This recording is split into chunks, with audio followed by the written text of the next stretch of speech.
Everybody, I'm Marcus. I'm Orion. And together, we are the Northwest Sports Fanatics. Back at you guys with a new video. This time we're going to go over the top 3 college football games to watch this weekend. So without further ado, let's get right into it. The number 1 game for you guys to take a look at out here in Pac-12 country is going to be number 7 Stanford versus number 10 Washington. All right, so 3-0 Stanford versus 4-0 Washington, Friday, 6 p.m. on ESPN. And also, Northwest Sports Fanatics fans, if you haven't heard from them, if you haven't heard of them, let me introduce you to Mr. Jake Browning. All right, 67 for 95, 904 yards, 14 TDs, and only 2 picks. Incredible. He's really being the workhorse for UW, and that's a big reason why they're number 10 right now. All right, and also Mr. Chris Peterson, you know, this is his 3rd year from Boise State. His recruiting classes are getting better and better each year. So trouble is a brewing for everybody else in the Pac-12. Right. UW has a chance to be the best team in the Pac-12 since pretty much 1991 when they had the split championship back in the day. Steve so I know Emmett. People in Washington are hella excited, right? So they're averaging right now, believe it or not, 45 points per game for UW, Wow. which is amazing compared to Stanford's 25. So I feel that they have a little swagger and a little swag, you know, obviously moving forward, not only now, but as we move forward into the season. And look for his main target, Chico McClatcher, 12 receptions, 4 TDs, 269 yards. For them to hook up and be a good duo, that's going to be the key if they end up beating Stanford. All right, and for Stanford, of course, it's all about Mr. Christian McCaffrey. Right, running back, Heisman candidate, 79 carries, 436 yards, 3 TDs.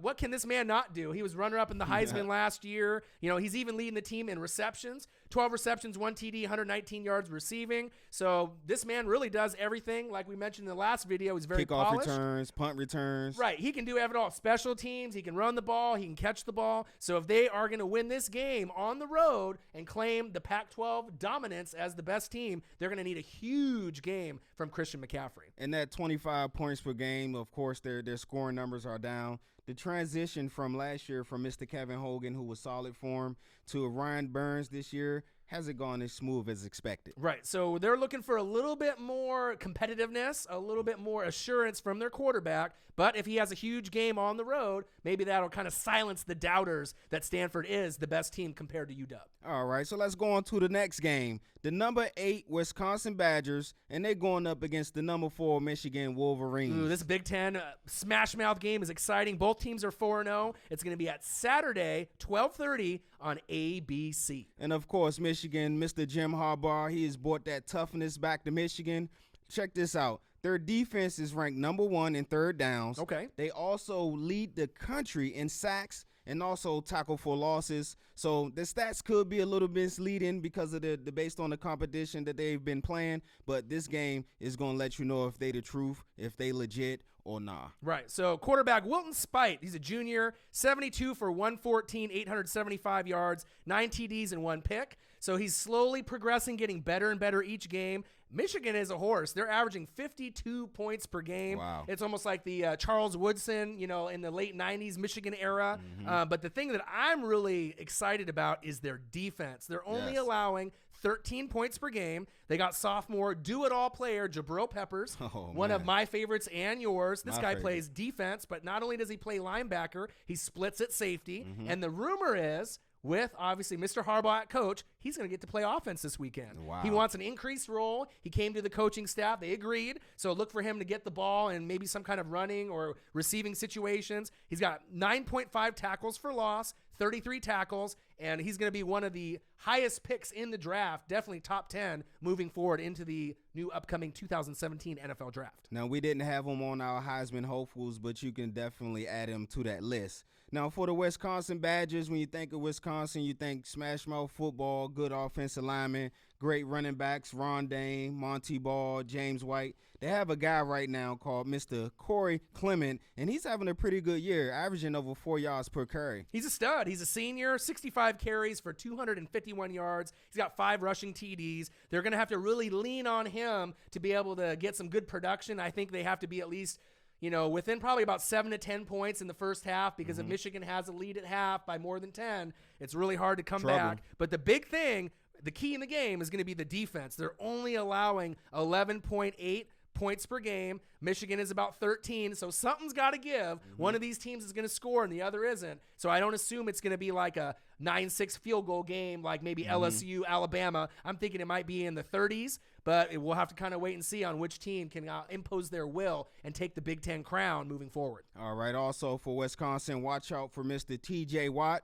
And if that name sounds familiar, of course, he's the little brother of Mr. J.J. Watt. Right. Good lineage, good genes that run in the family as well, and they got plenty of brothers and plenty of Watts to come along in the near future. All right, and let's go to the last game we're going to talk about today. Number 3, Louisville Cardinals. They're going against the number 5, Clemson Tigers. This might be arguably the best game this weekend. Both teams are 4-0. Saturday, showcase, primetime, 5 p.m. on ABC. All right, of course, we can talk about Mr. Action Jackson all day long, but the key in this game is going to be them getting off to a fast start. They've outscored their opponents 77-10 in the first quarter. All right, so you got Lamar Action Jackson versus Deshaun Watson. Both Heisman candidates. They're both top 5 potential, Heisman winners. So this is the breakdown in the stats if you don't know who Action Jackson is. 61 carries, 526 yards, 12 TDs. Leader in rushing, and he's a quarterback. 74 for 126, 1,330 yards, 13 TDs, and 3 picks. This man does everything. There's a reason why Louisville is averaging 63.5 points per game. I mean, it's almost like Mariota and the Ducks, but even better. It's almost, I can't believe how good this guy really is. And check this out. In the last 4 games, they've scored 59 points per game or more. Wow, that's an amazing stat there. My eye is on the defensive side of the ball. Mr. Devontae Fields, the linebacker for Louisville, pretty good player. He's going to try to control Deshaun Watson, which is going to be a tough task for him. And also for Clemson, well, let's see, which Deshaun Watson are we going to get? Right. Is it the first player in history to throw for 4,000 yards passing and also rush 4,000? Or is it going to be the Deshaun Watson that we've been seeing early on struggle this year? Absolutely. So this is just going to be the second game in 74 years in Memorial Coliseum or Memorial Stadium that'll feature 2 top 5 teams. Now, Clemson is really going to need Deshaun Watson to step it up. Yes. This guy, out of all the Heisman candidates, has played probably the most unexpected. You know what I mean? We really thought this guy was going to be the workhorse and the front runner to win it, but he's only 90 for 150, 996 yards, 9 TDs, and 4 picks. Dabo Swinney needs to give a good pep talk before this game starts, the head coach, because the main thing is if Watson doesn't play good in that first half, they're done.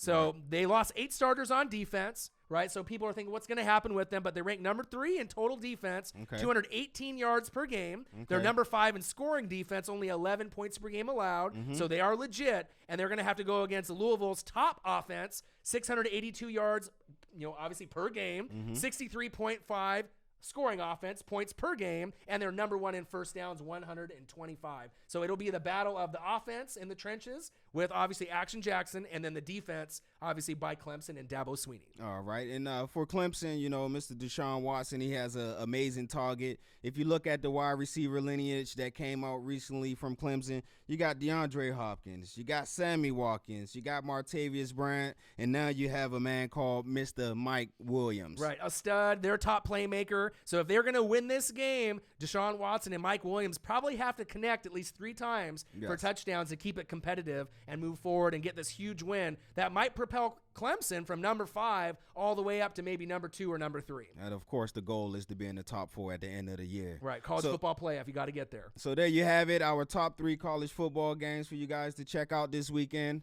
I'm Marcus. This is Orion. Only got one question for you. Who talk sports like us? Northwest Sports Fanatics.